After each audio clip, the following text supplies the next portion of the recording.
Hey, you, what's happening at work? What's keeping you up at night? What's causing you frustration or depleting your wellness at work? Talk to me and with me. This is Joyce Odidison, your host with the What's Happening at Work show, where we create solutions to work, live, and play well. Join me now for next episode. Well, welcome here. I'm so glad that you've joined me today. I want to ask you a question. Have you been in a place at work where you just know something is not good for your mindset or it's very difficult and you're struggling with it? Well, today I want to put a title on this conversation that we're going to have. It's going to be called How to Maintain a Wellness Mindset at Work Even in Difficult Times. As you know, as a conflict analyst and coach, I came to this work really from that background of as and lenses as a conflict analyst, and I see a lot of situations and I'm privy to a lot of information that my clients will share with me that they're going through and they're struggling with, and it's impacting their mindset. And I want to encourage you. I want you to know that you can identify those things and you can work through them, because work, it requires some work. It doesn't happen overnight, but if you put the effort and you put the time, you can do it. And don't expect perfection from yourself. All of us from time to time, we're going to go off track. We're going to do something that's out of character or something that we regret. That's okay. Get back on track and know who you are and believe in yourself. And that's what's key and what's important. The challenge thing is when you become so completely out of touch with who you are and you consistently take actions and create patterns of behavior that shows something completely different from what you want to be. And even then you can move yourself back. So let's delve deep into some of the things I'm talking about. So you may be at work and you have a difficult boss. You have a difficult relationship with your boss. You're not getting along. You have, the other day in my class, one of the leaders said, I am struggling every time this employee says something or brings something to the table or it opens his or her mouth. I get that negative energy. I don't feel optimistic. I'm already programmed for a battle. I'm already programmed to not hear positively, to not see that person in a favorable light. How do I move past that? How do I shift that? How do I get to a different place? And you know what? We all have those things in our life. And none of us are going to walk through our lives without encountering something that's going to change our perspective. And so when those times come, we have to be willing to shift. But there are certain steps, to want to do something and to say we're going to do it is very different from actually doing it. So I get the question, it's asked, Joyce, how do I do it? And how do I do it consistently? And how do I get myself back on track when I stop doing what I'm supposed to do? When I face those difficult situations and I just want to rant and rave and scream and say, it's too much. I don't want to be here. I don't want to do this. I don't want to be at work anymore. I don't want to work here. I don't like my boss. I don't like my coworker. We don't get along. This work is not feeding my soul. The environment in my workplace is toxic. The changes we are now expected to make are inhumane. The workload is too much. The changes make no sense. Those things are part of the reality. So many, many, many people in the workplace. And so how do you go through? The cutbacks are difficult to deal with. I don't want to tell customers and clients that they no longer have services.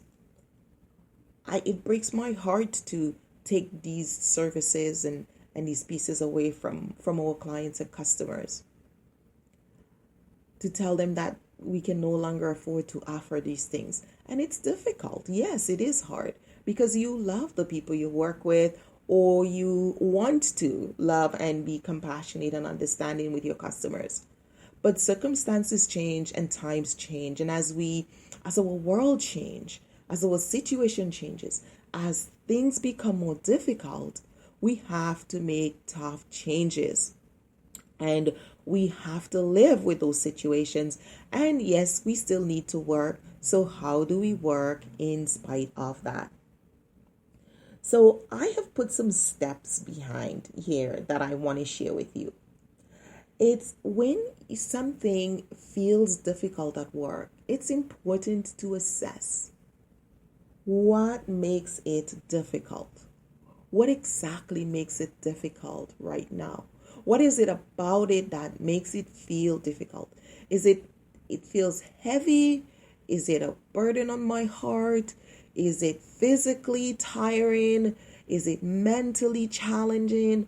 We need to identify. Sometimes we use the word difficult and we blanket everything with the word difficult. And difficult itself, it's a heavy word. It brings on a heavy connotation.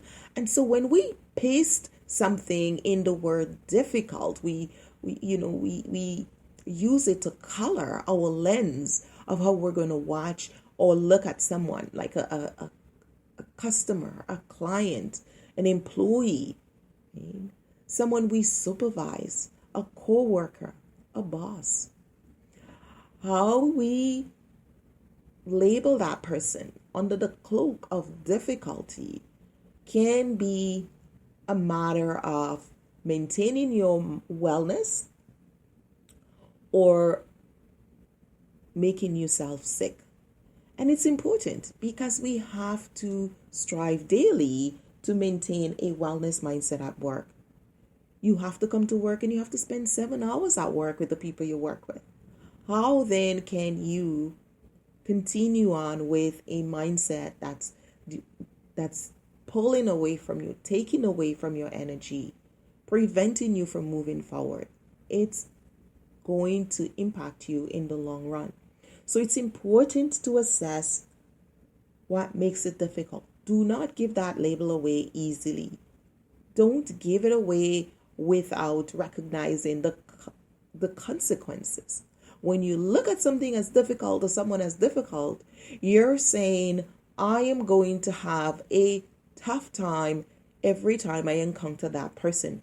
And I am going to accept that as my lot. And I am going to approach it every single time I approach that person, I encounter that person, I encounter that situation. It is going to be difficult. And if you are prepared to do that, then you can go ahead and label that. So if you think about it, are there times that it's not difficult? Are there times that it is okay? Are there times where, you know what, it wasn't that bad?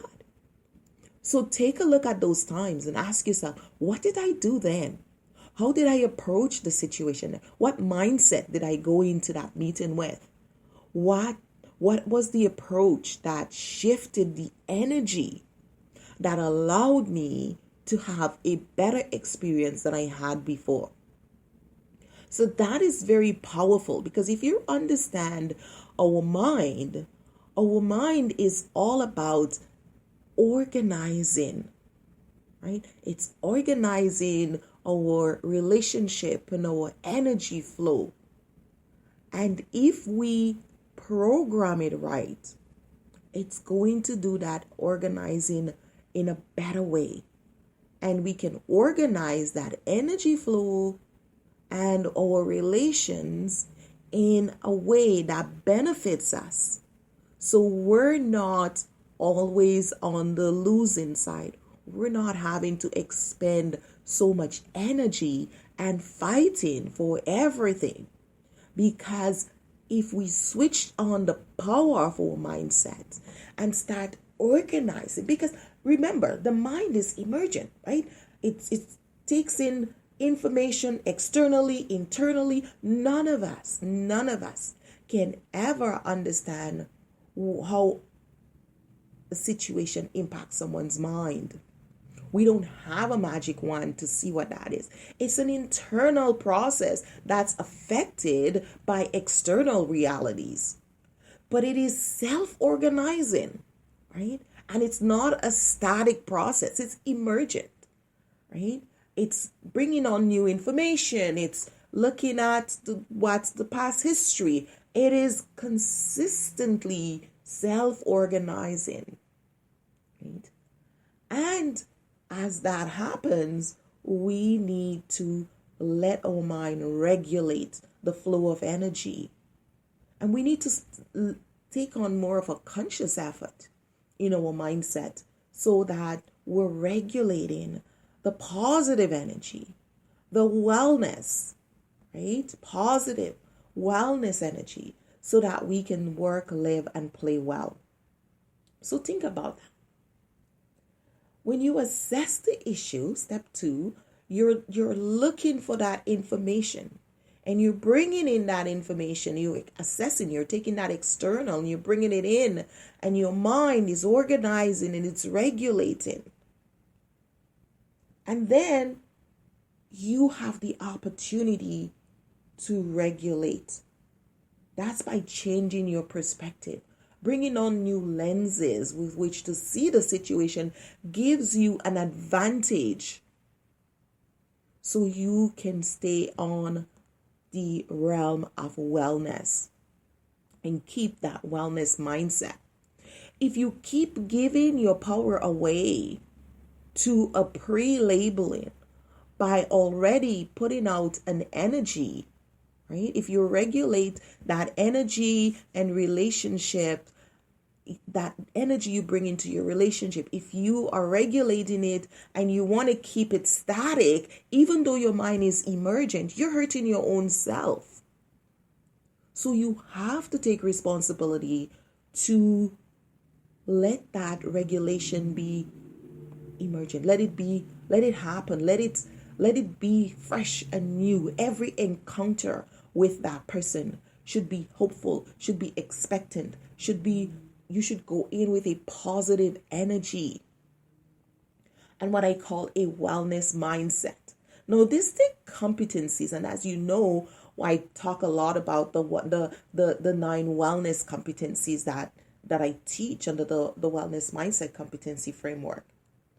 We need to think about that integrity, staying integral to who you are. It's so important because if you give away your power, you're not staying in integrity to who you are. Very, very important, right? And then that will help you to respond appropriately. You have to do that. I have been practicing this myself, and whenever I step out of integrity, whenever I take on what other people are wanting me to think or feel about myself, I don't respond appropriately.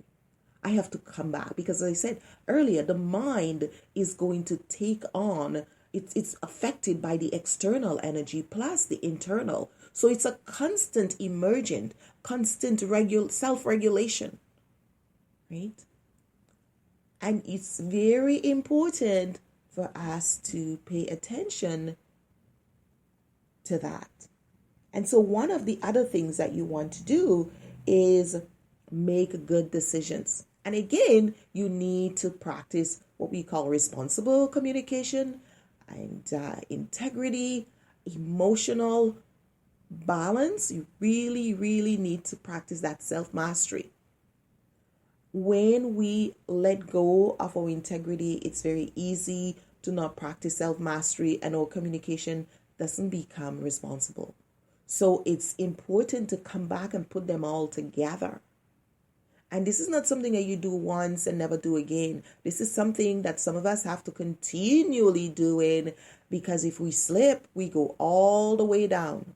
So it's important to put on those pieces and build those competencies in your life consistently. Whenever you think you're arrogant and I don't need it, you're going to find yourself, hey, I've fallen off the wagon. It's like AA, right? You need to be consistently managing those 9 competencies, just as you would in a 12-step program, is maintaining that The other competency is engagement, staying engaged in your mindset, staying engaged in your perception, staying engaged in your relationships and your interaction.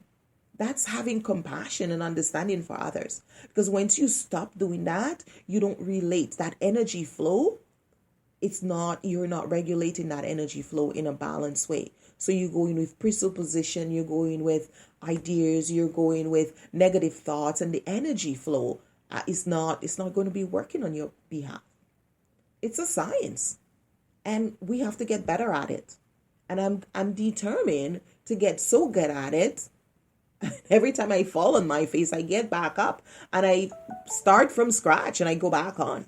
And as I get better at it, then I teach it, because it's emergent. It's a constant thing. And as we fall flat on our face, we need to get back up and learn more, and then we teach again. So that's how we do it. We keep doing it and we keep moving. And the resilience part of it is not giving up, right? Because one of the competencies is capacity building, recognizing we have the capacity. When you say to me, Joyce, don't know how much of this I can take. I can this one. Well, part of that is resilience. I'm asking, what are you reading? What are you listening to? What are you studying? What were you growing? That's all part of the growth process that's going to catapult you forward. That's going to help your mind and helping that wellness. And then recognizing the interdependence, how interdependent we are of each other. I think in COVID-19, we've had a huge shock as a humanity to recognize how interdependent we are. Everything we do impacts another person and ourselves. And it came home really, really heavy with us. And it's the same in your workplace. You are interdependent. We are interdependent in the workplace. And so we have to maintain that. And then, of course, it's that innovation and creativity is the next one that we talk about. And then we go into vibrancy. It gives you that sense of vibrancy when you're not thinking that everything is overwhelming and it's difficult and it's light, it's free. And you can start building trust because you're not going in with preconceived ideas about that person. You're freeing yourself of the past and you're moving forward. And that's what gives us resilience. And that's how we grow. And that's how we deal with those difficult situations.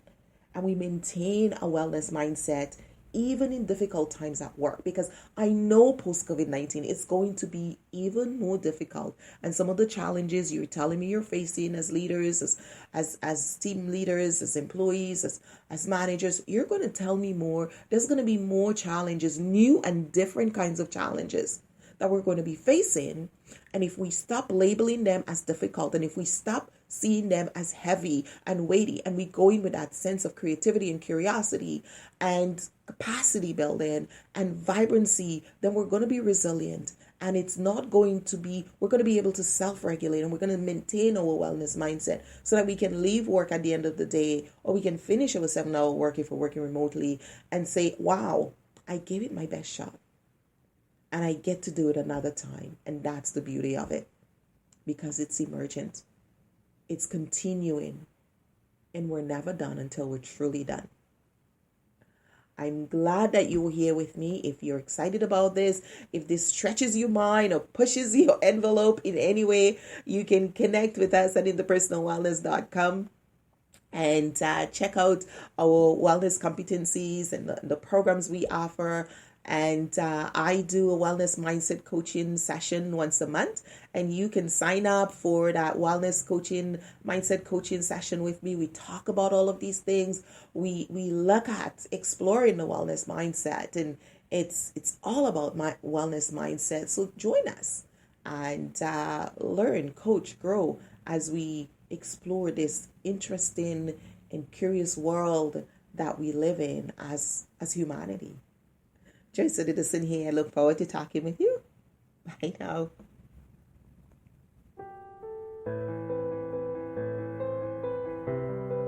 You've been listening to What's Happening at Work. This is Joyce Edison, your host, and I want to thank you for being with us.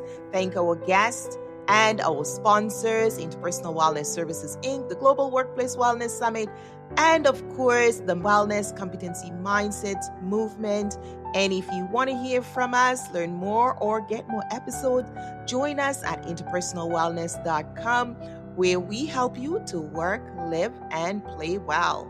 Bye now, and we'll see you for another episode.